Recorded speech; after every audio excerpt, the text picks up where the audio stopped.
Hello, I am Reiner Fuellmich and I have been admitted to the bar in Germany and in California for 26 years. I have been practicing law primarily as a trial lawyer against fraudulent corporations such as Deutsche Bank, formerly one of the world's largest and most respected banks, today one of the most toxic criminal organizations in the world.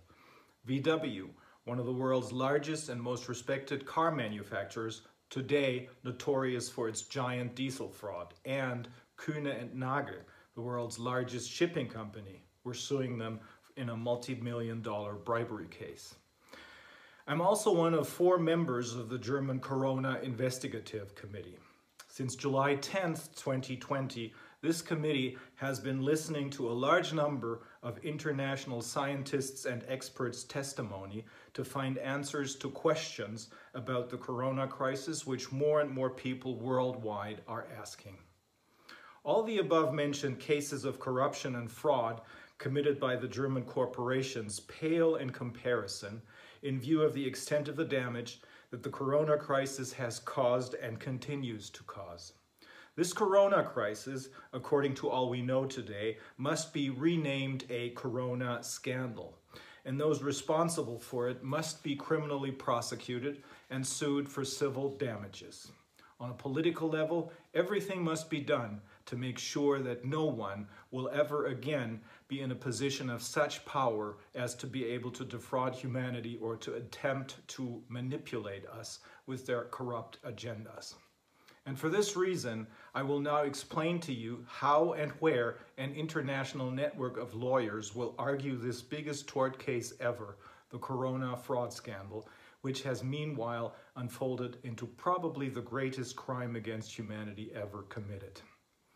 Crimes against humanity were first defined in connection with the Nuremberg trials, after World War II that is, when they dealt with the main war criminals of the Third Reich.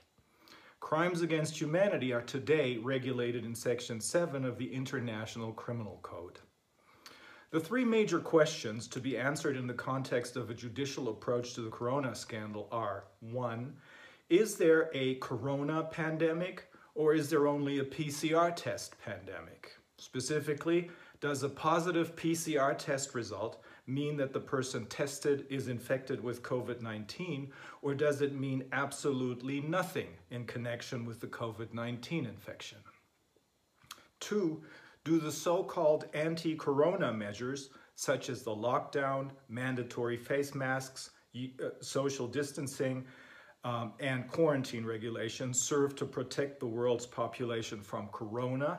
Or do these measures serve only to make people panic so that they believe, without asking any questions, that their lives are in danger, so that in the end, the pharmaceutical and tech industries can generate huge profits from the sale of PCR tests, antigen and antibody tests, and vaccines, as well as the harvesting of our genetic fingerprints?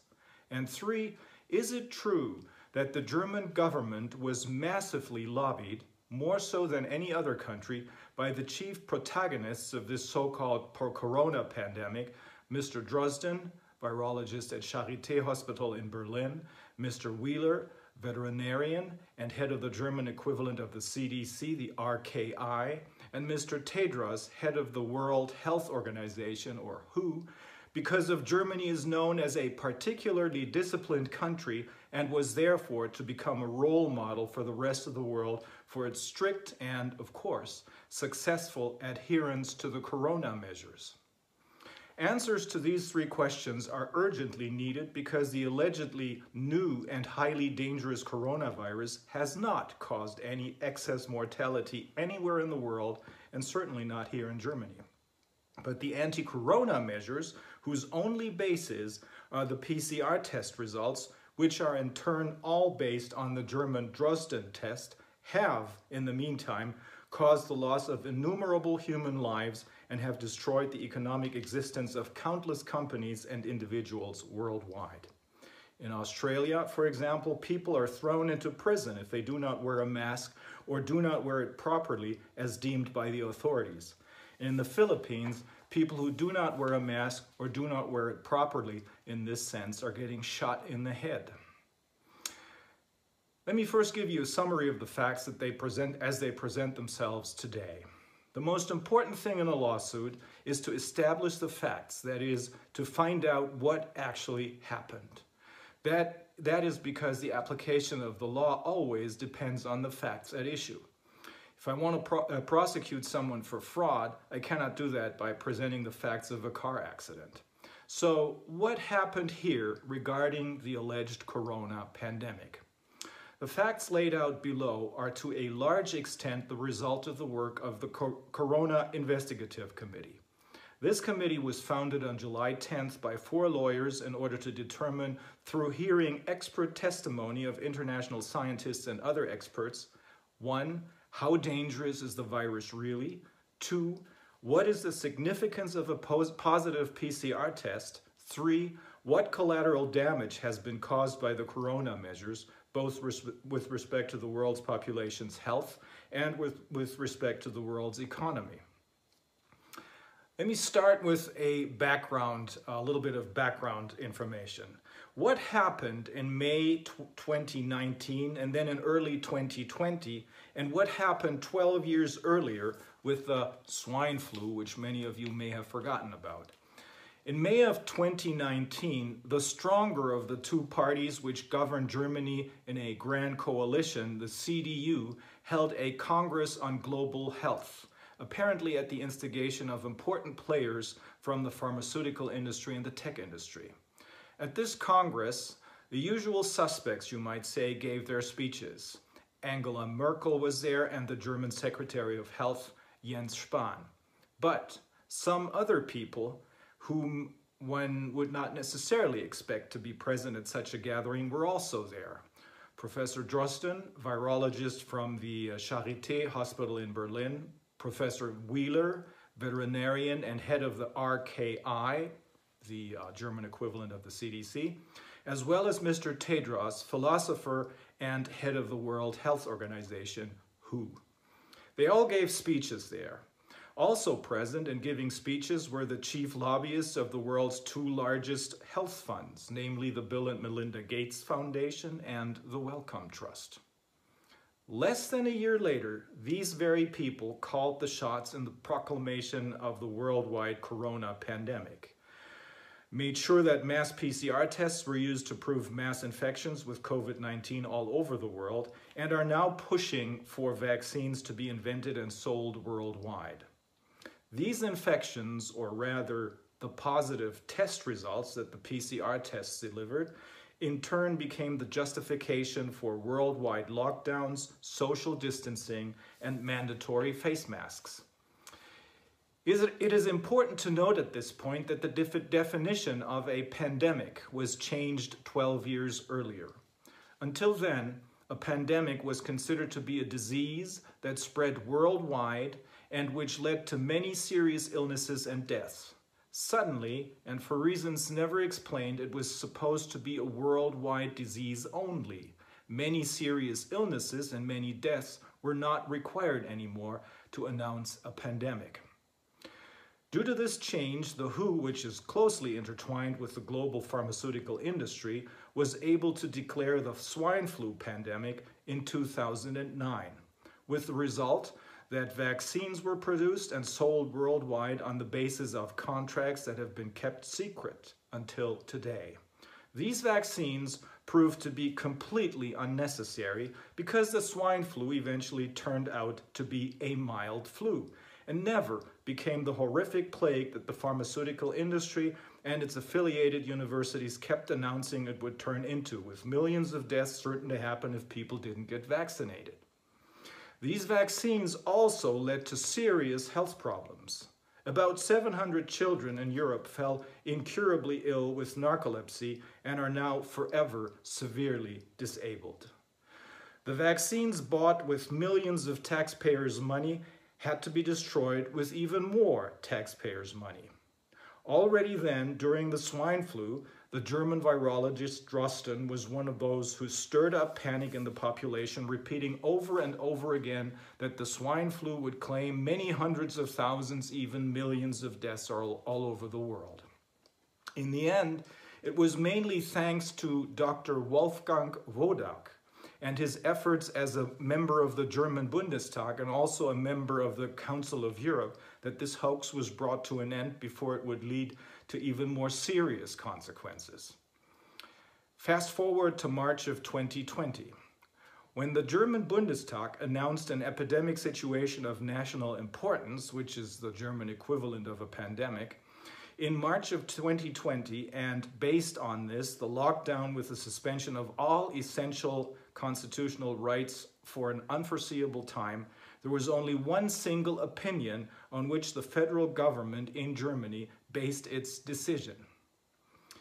In an outrageous violation of the universally accepted principle audiatur et altera pars, which means that one must also hear the other side, the only person they listened to was Mr. Drosten.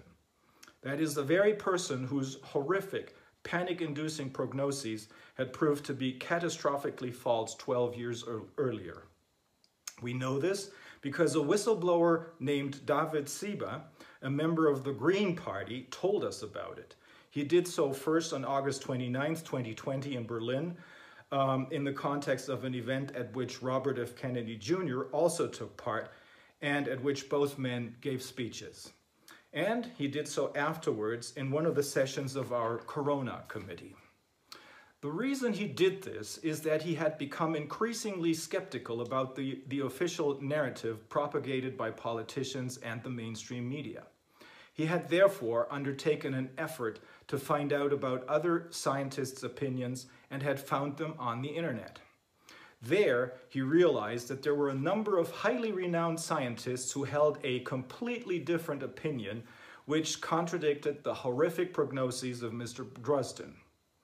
They assumed, and still do assume, that there was no disease that went beyond the gravity of the seasonal flu, that the population had already acquired cross or T-cell immunity against this allegedly new virus, and that there was therefore no reason for any special measures, and certainly not for vaccinations. These scientists include Professor John Ioannidis of Stanford University in California, a specialist in statistics and epidemiology, as well as public health, and at the same time the most quoted scientist in the world, Professor Michael Levitt, Nobel Prize winner for chemistry, and also a biophysicist at Stanford University, the German professors Karin Mölling, Susharit Bhakti, Knut Witkowski, as well as Stefan Homburg, and now many, many more scientists and doctors worldwide, including Dr. Mike Yeadon. Dr. Mike Yeadon is the former vice president and scientific director of Pfizer, one of the largest pharmaceutical companies in the world.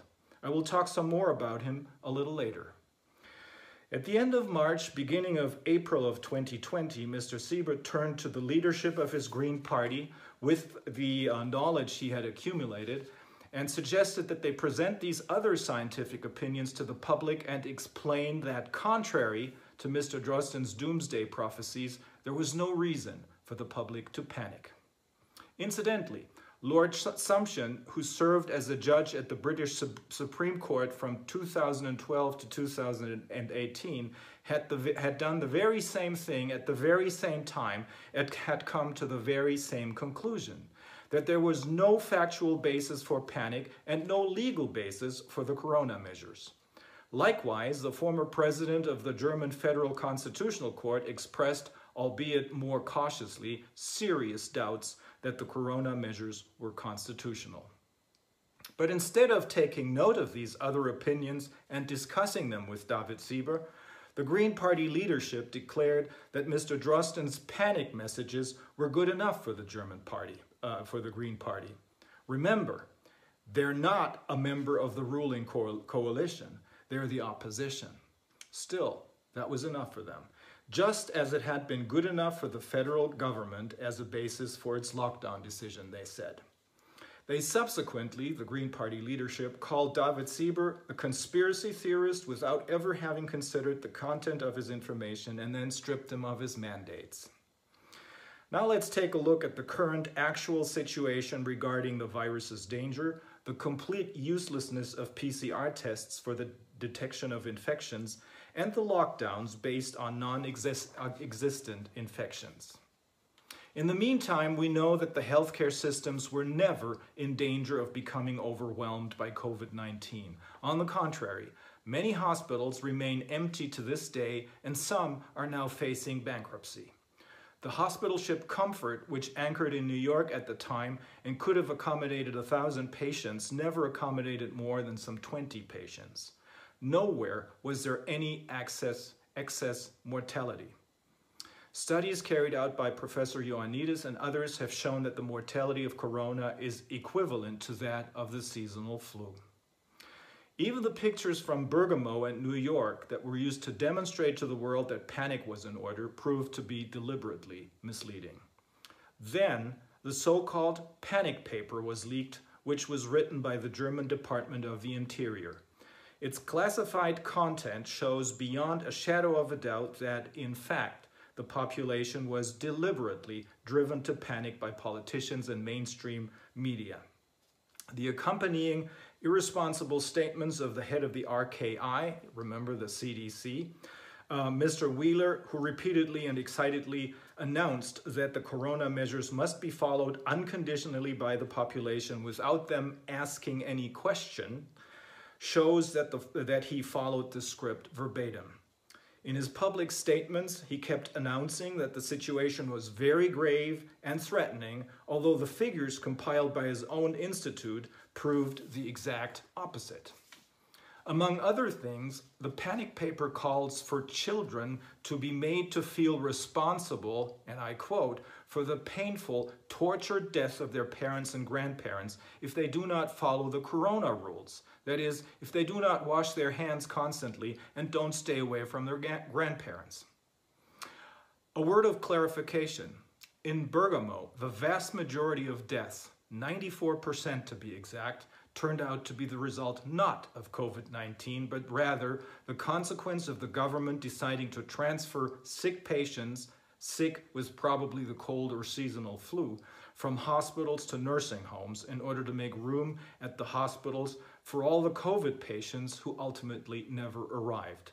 There, at the nursing homes, they then infected old people with a severely weakened immune system, usually as a result of pre-existing medical conditions. In addition, a flu vaccination, which had previously been administered, had further weakened the immune systems of the people in the nursing homes. In New York, only some, but by far not all hospitals were overwhelmed. Many people, most of whom were, again, elderly and had serious pre-existing medical conditions, and most of whom, had it not been for the panic mongering, would have just stayed at home to recover, raced to the hospitals. There, many of them fell victim to healthcare-associated infections or nosocomial infections on the one hand, and incidents of malpractice on the other hand. For example, by being put on a respirator rather than receiving oxygen through an oxygen mask. Again, to clarify, COVID-19, this is the current state of affairs, is a dangerous disease, just like the seasonal flu is a dangerous disease. And of course, COVID-19, just like the seasonal flu, may sometimes take a severe clinical course and will sometimes kill patients. However, as autopsies have shown, which were carried out in Germany in particular by the forensic scientist Professor Klaus Püschel in Hamburg, the fatalities he examined had almost all been caused by serious pre-existing conditions, and almost all of the people who had died at a very old age, just like in Italy, meaning they had lived beyond their average life expectancy. In this context, the following should also be mentioned. The German RKI, that is, again, the equivalent of the CDC, had initially, strangely enough, recommended that no autopsies be performed. And there are numerous credible reports that doctors and hospitals worldwide had been paid money for declaring a deceased person a victim of COVID-19 rather than writing down the true cause of death on the death certificate, for example, a heart attack or a gunshot wound. Without the autopsies, we would never know that the overwhelming majority of the alleged COVID-19 victims had died of completely different diseases, but not of COVID-19. The assertion that the lockdown was necessary because there were so many different infections with SARS-CoV-2 and because the healthcare systems would be overwhelmed is wrong for 3 reasons, as we have learned from the hearings we conducted with the Corona Committee and from other data that has become available in the meantime. A, the lockdown was imposed when the virus was already retreating. By the time the lockdown was imposed, the alleged infection rates were already dropping again. B, there's already protection from the virus because of cross or T-cell immunity. Apart from the above-mentioned lockdown being imposed when the infection rates were already dropping, there's also cross or T-cell immunity in the general population against the coronaviruses contained in every flu or influenza wave. This is true even if this time around a slightly different strain of the coronavirus was at work. And that is because the body's own immune system remembers every virus it has ever battled in the past, and from this experience, it also recognizes a supposedly new, but still similar, strain of the virus from the corona family. Incidentally, that's how the PCR test for the detection of an infection was invented by now infamous Professor Drosten. At the beginning of January of 2020, based on this very basic knowledge, Mr. Drosten developed his PCR test, which supposedly detects an infection with SARS-CoV-2. Without ever having seen the real Wuhan virus from China, only having learned from social media reports that there was something going on in Wuhan, he started tinkering on his computer with what would become his Corona PCR test. For this, he used an old SARS virus, hoping it would be sufficiently similar to the allegedly new strain of the coronavirus found in Wuhan.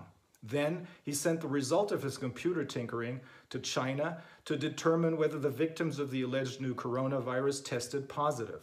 They did. And that was enough for the World Health Organization to sound the pandemic alarm and to recommend the worldwide use of the Drosten PCR test for the detection of infections with the virus now called SARS-CoV-2.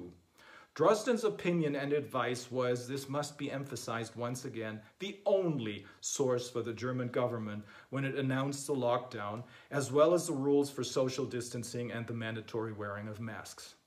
And this must also be emphasized once again, Germany apparently became the center of especially massive lobbying by the pharmaceutical and tech industry because the world, with reference to the allegedly disciplined Germans, should do as the Germans do in order to survive the pandemic.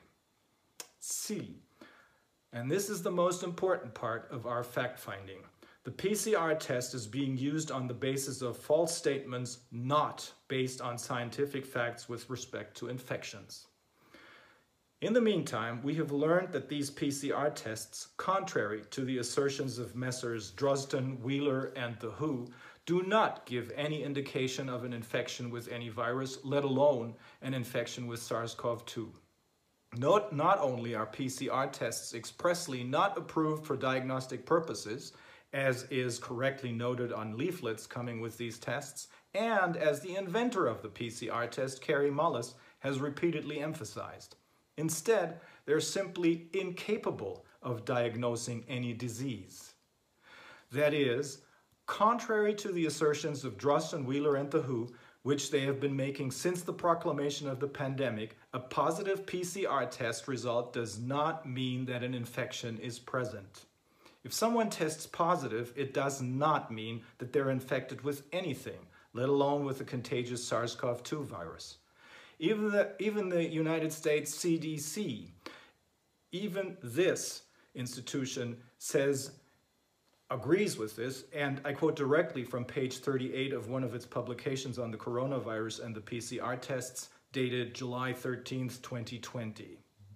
First bullet point says, detection of viral RNA may not indicate the presence of infectious virus or that 2019 nCoV is the causative agent for clinical symptoms. Second bullet point says, the performance of this test has not been established for monitoring treatment of 2019 nCoV infection. Third bullet point says, this test cannot rule out diseases caused by other bacterial or viral pathogens.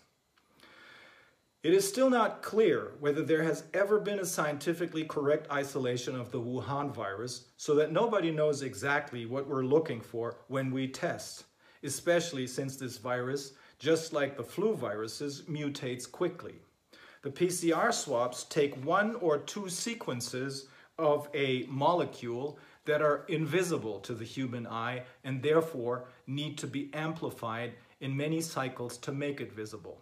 Everything over 35 cycles is, as reported by the New York Times and others, considered completely unreliable and scientifically unjustifiable. However, the Dresden test, as well as the WHO recommended test that followed his example, are set to 45 cycles. Can that be because of the desire to produce as many positive results as possible and thereby provide the basis for the false assumption that a large number of infections have been detected? The test cannot distinguish inactive and reproductive matter. That means that a positive result may happen because the test detects, for example, a piece of debris, a fragment of a molecule, which may signal nothing else than that the immune system of the person tested won a battle with a common cold in the past. Even Drosten himself declared in an interview with a German business magazine in 2014, at that time concerning the alleged detection of an infection with the MERS virus, allegedly with the help of the PCR test, that these PCR tests are so highly sensitive that even very healthy and non-infectious people may test positive. At that time, he also became very much aware of the powerful role of the panic and fear-mongering media, as you'll see at the end of the following quote. He said then, in this interview, if, for example, such a pathogen scurries over the nasal mucosa of a nurse for a day or so without her getting sick or noticing anything, then she's suddenly a MERS case. This could also explain the explosion of case numbers in Saudi Arabia. In addition, the media there have made this into an incredible sensation. Has he forgotten this, or is he deliberately concealing this in the Corona context, because Corona is a very lucrative business opportunity for the pharmaceutical industry as a whole, and for Mr. Alfred Lund, his co-author in many studies and also a PCR test producer. In my view, it is completely implausible that he forgot in 2020 what he knew about the PCR tests and told a business magazine in 2014. In short, this test cannot detect any infection, contrary to all false claims stating that it can. An infection, a so-called hot infection, requires that the virus, or rather a fragment of a molecule, which may be a virus, is not just found somewhere, for example, in the throat of a person without causing any damage. That would be a cold infection. Rather, a hot infection requires that the virus penetrates into the cells, replicates there, and causes symptoms such as headaches or a sore throat. Only then is a person really infected in the sense of a hot infection. Because only then is a person contagious, that is, able to infect others. Until then, it is completely harmless for both the host and all other people that the host comes into contact with. Once again, this means that positive test results, contrary to all other claims by Drosten, Wheeler, or the WHO, mean nothing with respect to infections, as even the CDC knows, as quoted above. Meanwhile, a number of highly respected scientists worldwide assume that there has never been a corona pandemic, but only a PCR test pandemic. This is the conclusion reached by many German scientists, such as Professors Bakti, Reis, Mölling, Hockertz, Wallach, and many others, including the above-mentioned Professor John Ioannidis and the Nobel laureate Professor Michael Levitt from Stanford University. The most recent such opinion is that of the aforementioned Dr. Mike Yeadon, a former vice president and chief science officer at Pfizer, who held this position for 16 years. He and his co-authors, all well-known scientists, published a scientific paper in September of 2020, and he wrote a corresponding magazine article on September 20th, 2020. Among other things, he and they state, and I quote, "We're basing our government policy, our economic policy, and the policy of restricting fundamental rights presumably on completely wrong data and assumptions about the coronavirus. If it weren't for the test results that are constantly reported in the media, the pandemic would be over because nothing really happened. Of course, there are some serious individual cases of illness, but there are also some in every flu epidemic. There was a real wave of disease in March and April, but since then, everything has gone back to normal. Only the positive results rise and sink wildly again and again, depending on how many tests are carried out. But the real cases of illnesses are over. There can be no talk of a second wave." The allegedly new strain of the coronavirus is, Dr. Yeadon continues, only new in that it is a new type of the long-known coronavirus. There are at least 4 coronaviruses that are endemic and cause some of the common colds we experience, especially in winter. They all have a striking sequence similarity to the coronavirus. And because the human immune system recognizes the similarity to the virus that has now allegedly been newly discovered, a T-cell immunity has long existed in this respect.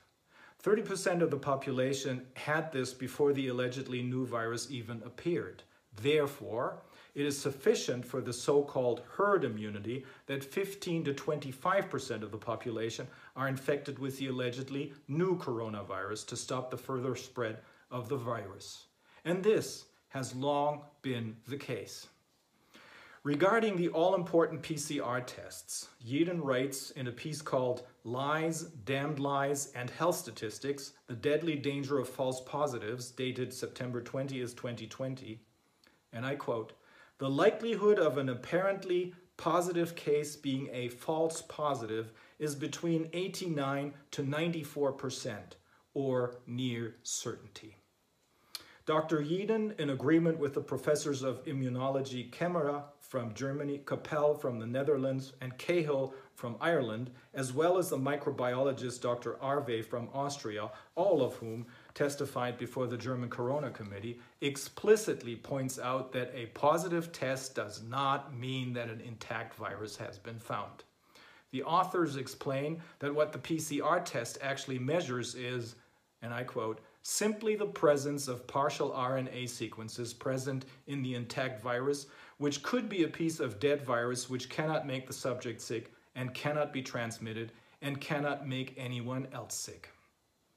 Because of the complete unsuitability of the test for the detection of infectious diseases, it tested positive in goats, sheep, papayas, and even chicken wings, Oxford professor Carl Hennigan, director of the Center for Evidence-Based Medicine, writes that the COVID virus would never disappear if this test practice were to be continued, but would always be, falsely, detected in much of what is tested. Lockdowns, as Yeadon and his colleagues found out, do not work.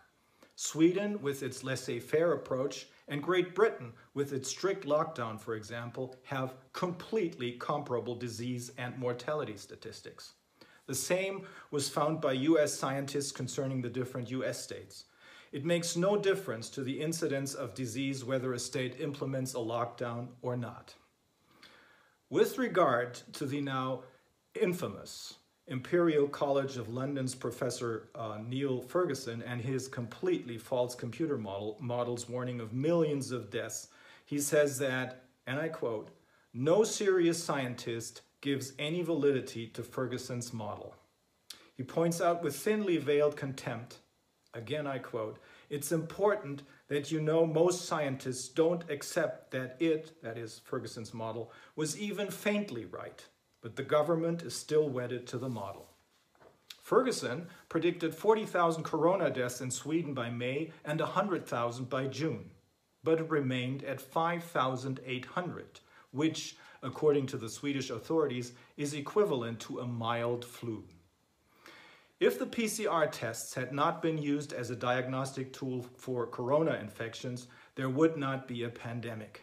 And there would be no lockdowns, but everything would have been perceived as just a medium or light wave of influenza, these scientists conclude.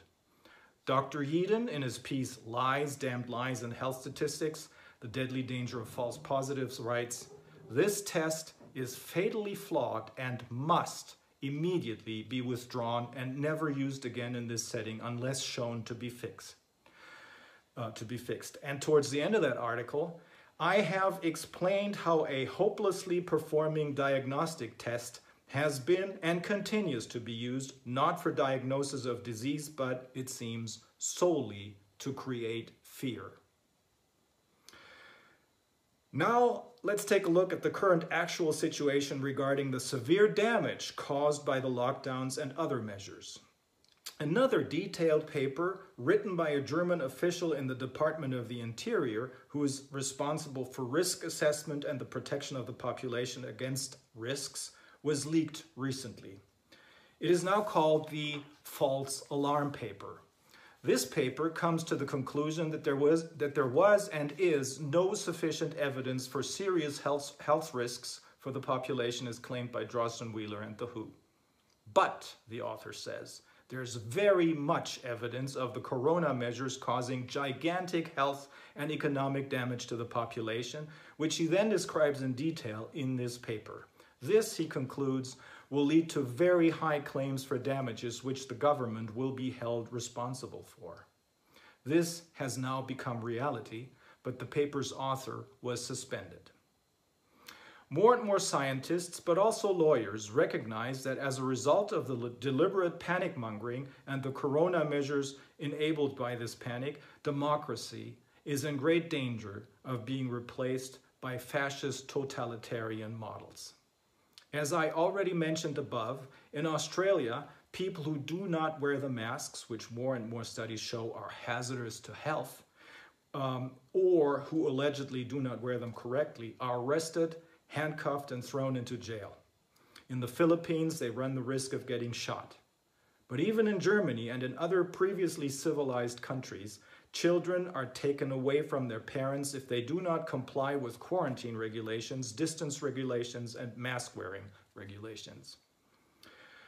According to psychologists and psychotherapists who testified before the Corona Committee, children are traumatized en masse, with the worst psychological consequences yet to be expected in the medium and long term. In Germany alone, 500,000 to 800,000 bankruptcies are expected in the fall to strike small and medium-sized businesses, which form the backbone of the economy.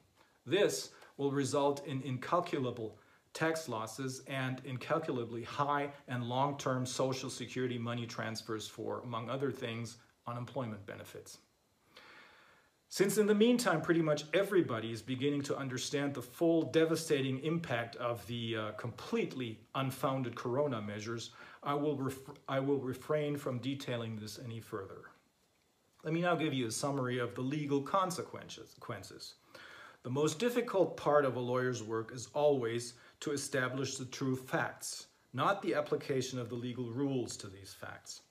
Unfortunately, a German lawyer does not learn this at law school, but his Anglo-American counterparts do get the necessary training for this at their law schools.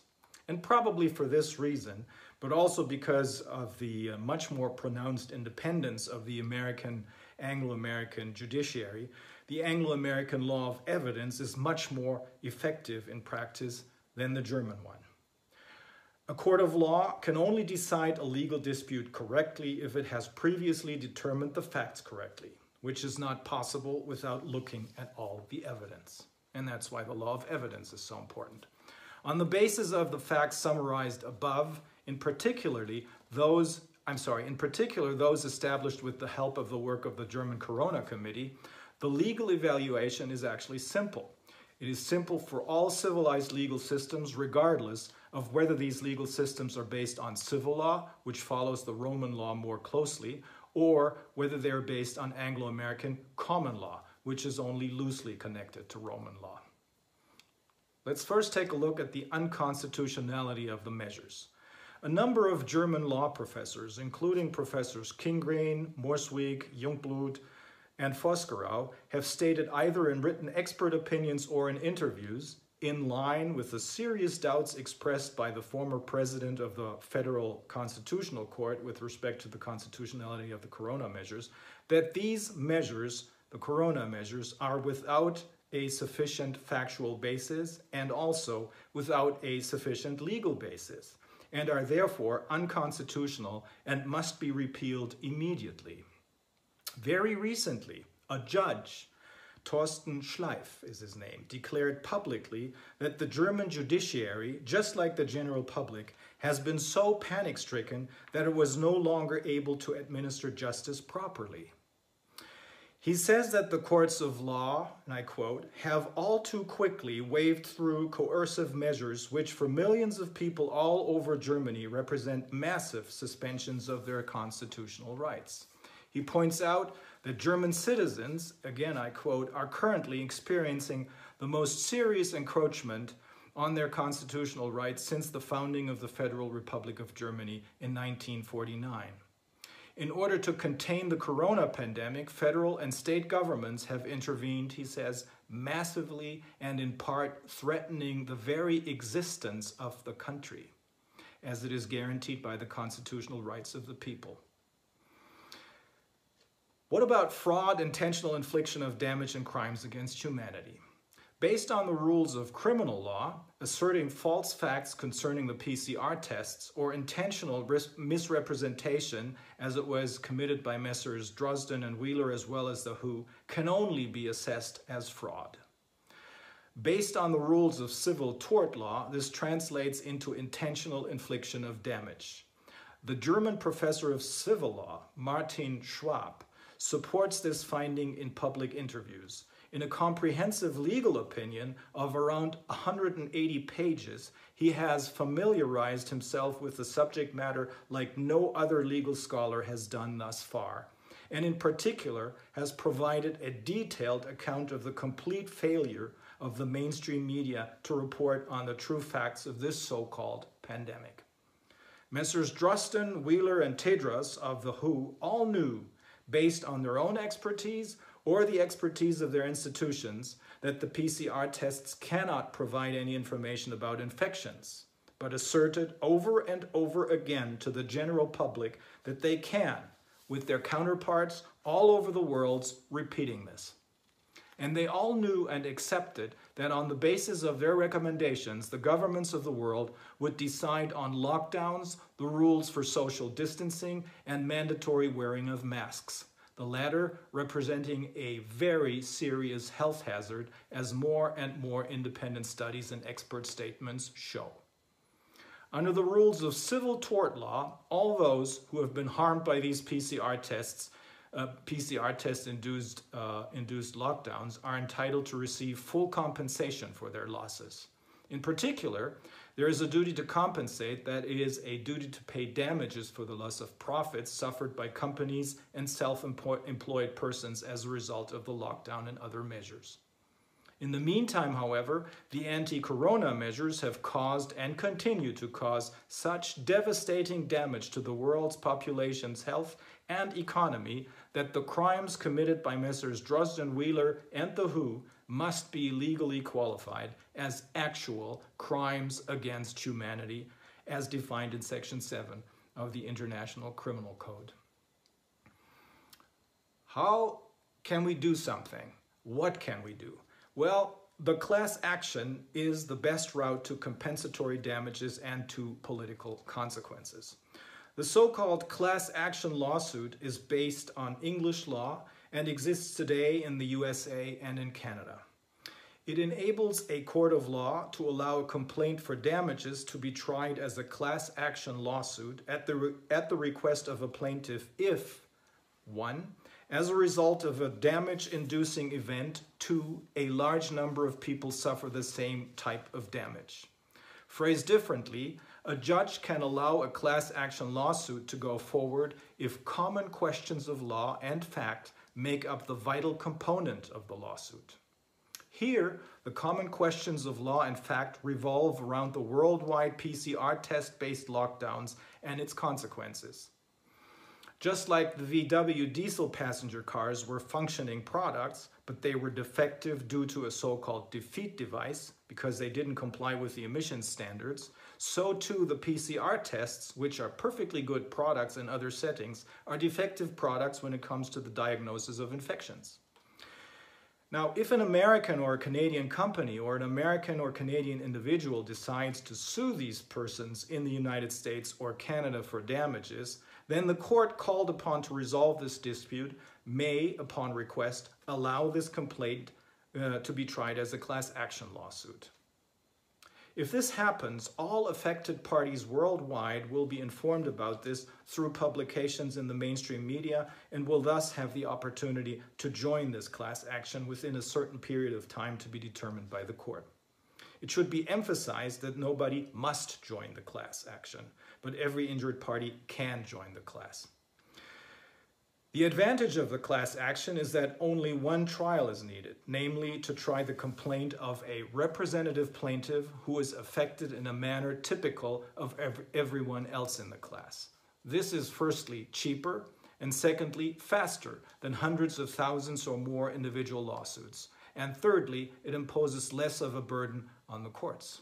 Fourthly, as a rule, it allows a much more precise examination of the accusations than would be possible in the context of hundreds of thousands or, more likely in this corona setting, even millions of individual lawsuits. In particular, the well-established and proven Anglo-American law of evidence, with its pre-trial discovery, is applicable. This requires that all evidence relevant for the determination of the lawsuit is put on the table. In contrast to the typical situation in German lawsuits with structural imbalance, that is, lawsuits involving on the one hand a consumer and on the other hand a powerful corporation, the withholding or even destruction of evidence is not without consequence. Rather, the party withholding or even destroying evidence loses the case under these evidence rules. Here in Germany, a group of tort lawyers have banded together to help their clients with the recovery of damages. They have provided all relevant information and forms for German plaintiffs to both estimate how much damage they have suffered and join the group or class of plaintiffs who will later join the class action when it goes forward either in Canada or the US. Initially, this group of lawyers had considered to also collect and manage the claims for damages of other non-German plaintiffs, but this proved to be unmanageable. However, through an international lawyers network, which is growing larger by the day, the German group of attorneys provides to all of their colleagues in all other countries, free of charge, all relevant information, including expert opinions and testimonies of experts showing that the PCR tests cannot detect infections. And they also provide them with all relevant information as to how they can prepare and bundle the claims for damages of their clients so that they too can assert their clients' claims for damages either in their home country's courts of law or within the framework of the class action as explained above. These scandalous corona facts, gathered mostly by the Corona Committee and summarized above, are the very same facts that will soon be proven to be true either in one court of law or in many courts of law all over the world. These are the facts that will pull the masks off the faces of all those responsible for these crimes. To the politicians who believed those corrupt people, these facts are hereby offered as a lifeline that can help you readjust your course of action and start the long overdue public scientific discussion and not go down with those charlatans and criminals. Thank you.